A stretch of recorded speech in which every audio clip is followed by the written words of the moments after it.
Pour ses 50 ans, le musée d'histoire naturelle de Genève s'offre une série de portraits signés Nicolas Righetti à voir sur place ou dans un beau livre. Et ça tombe bien, il est votre invité.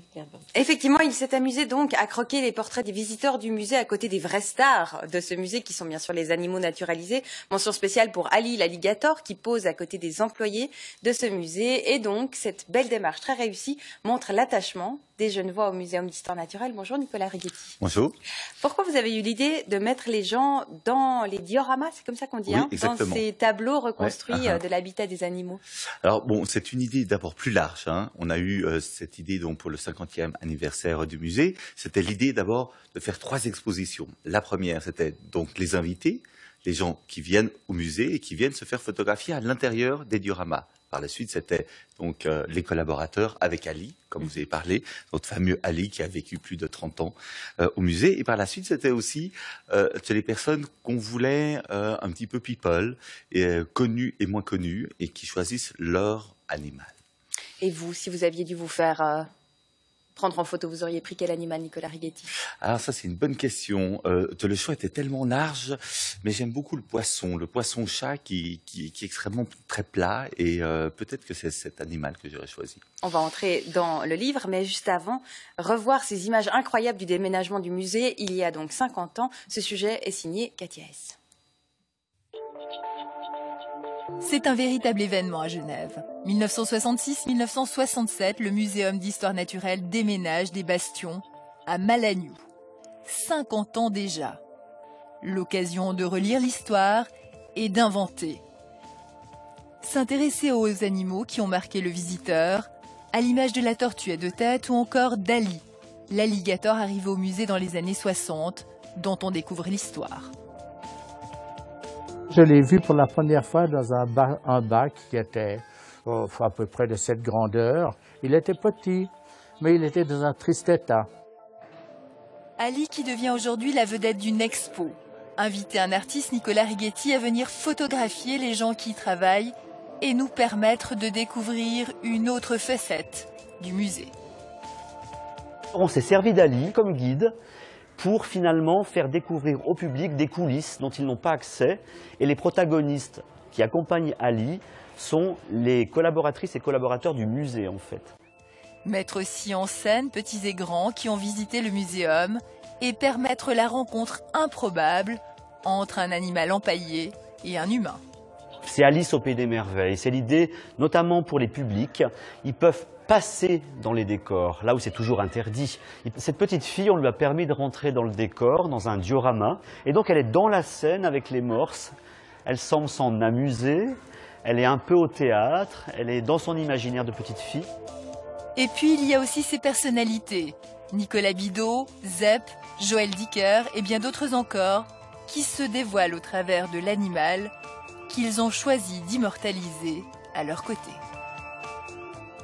Mais alors, on vient de reconnaître notre animal à nous, Darius Mazin, qui a donc choisi l'ours.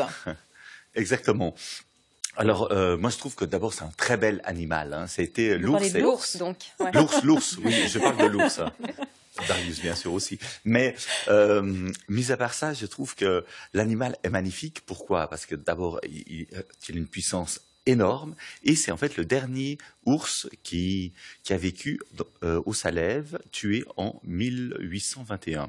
Alors, le choix de Darius par rapport à cet animal, il est très clair. Il m'a expliqué qu'enfant, il venait avec sa mère et il en avait peur, une peur folle de cet animal. Il demandait toujours à sa maman de l'éviter.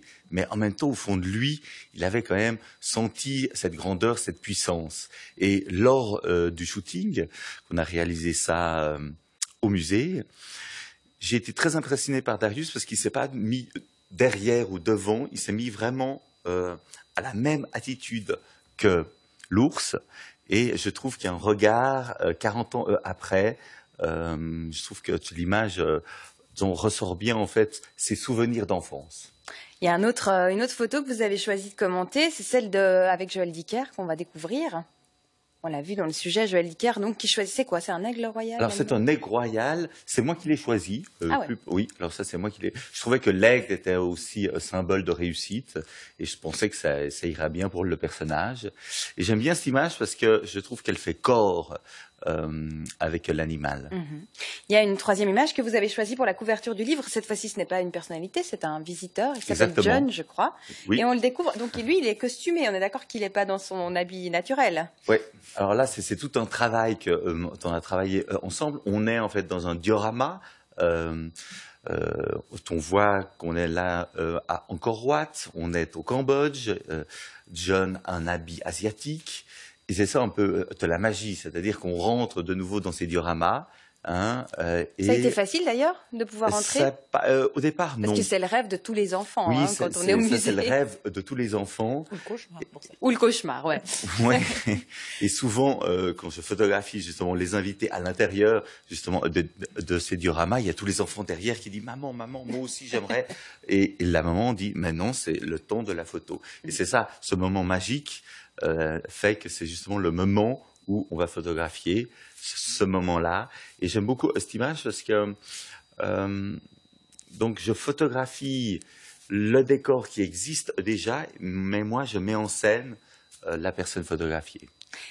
Ça fait bientôt, enfin, vous avez aussi bientôt 50 ans. Je n'ai pas trouvé une jolie manière de le dire. Ce sera en avril, comme le musée. Alors on va revenir, c'est un portrait un petit peu impressionniste sur vous, Nicolas Righetti.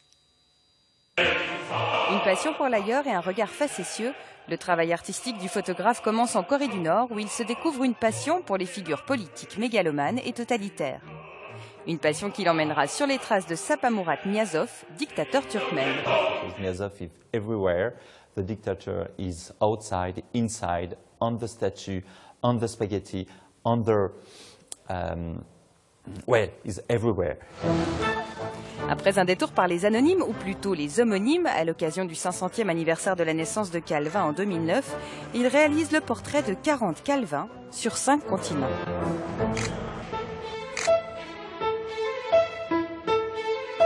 Puis revient à ses premières amours avec un travail sur les images de Bachar el-Assad, Moi, je pense que c'est parfait.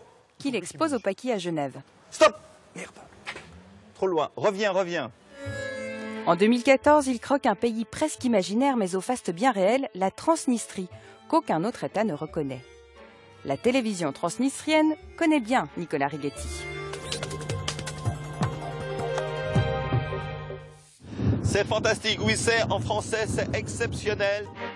D'ailleurs, nous aussi, plus on le connaît, plus on l'aime, Nicolas Righetti, parce qu'il nous surprend à tous les coups. On a vu donc une carrière internationale, un anglais désormais parfait. Nicolas Righetti. Donc alors maintenant, bon, il y a le musée bien sûr. On va encore dire qu'on peut aller se faire photographier chacun tous les derniers week-ends du mois. Exactement, c'est ça. Avec mon agence Lundi 13, on organise jusqu'au mois de mai. Tous les derniers week-ends, on fait un studio photo avec un animal et les gens peuvent, s'ils veulent jouer le jeu, repartir avec une photo. Et puis, on n'a pas le temps, malheureusement, de revenir sur le reste de votre travail, mais on l'a vu, hein, il y a cette passion pour les dictateurs, pour les figures politiques fortes et dictatoriales. Là, vous allez continuer à vous intéresser à l'Est ou vous avez désormais assez à faire à l'Ouest, Nicolas Righetti? Ça, c'est une très bonne question. J'ai beaucoup d'idées, mais en fait, je pense que l'Iran m'intéresse beaucoup plus et ça sera peut-être le prochain sujet. Enfin, on a appris ce matin le décès de Charles-Henri Favreau, quelqu'un que vous avez rencontré, que vous aviez connu. Oui. Quel souvenir vous gardez de lui? Alors, je l'ai peu connu, malheureusement. Je l'ai connu entre deux pizzas, je l'ai connu entre deux discours, mais c'était pour moi un personnage très grand qui parlait extrêmement bien de la photographie et c'est vrai que pour nous, ça c'est une grande perte.